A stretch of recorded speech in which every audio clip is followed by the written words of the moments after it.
Hey, what's up, everybody? Thanks for tuning in. You're listening to the Imagine Dignity podcast.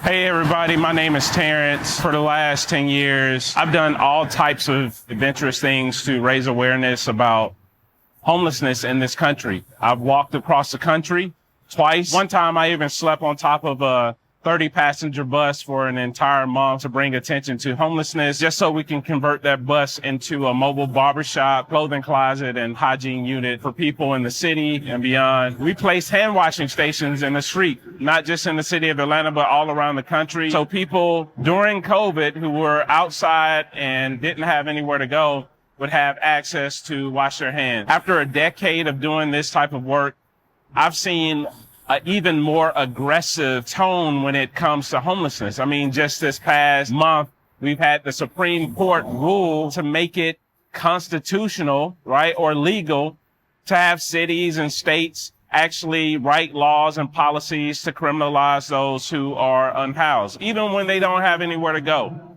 And so it breaks my heart to see commentators on the news stations.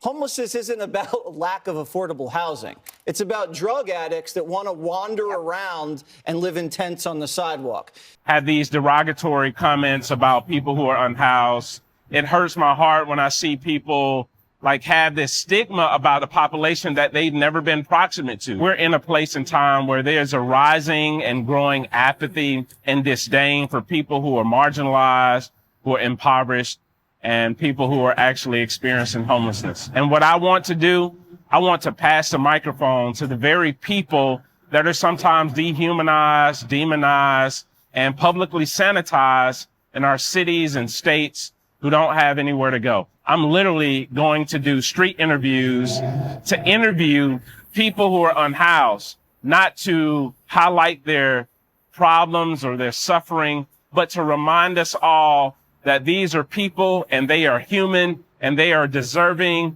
of dignity just like everybody else. If we're going to change the impact of homelessness, which is on the rise in the United States of America, we've got to be more proximate to this population, but we have to listen to them in ways where we can know how to show up. And also, most importantly, we have to push back against this stigma, the social stigma that is hovering over this population.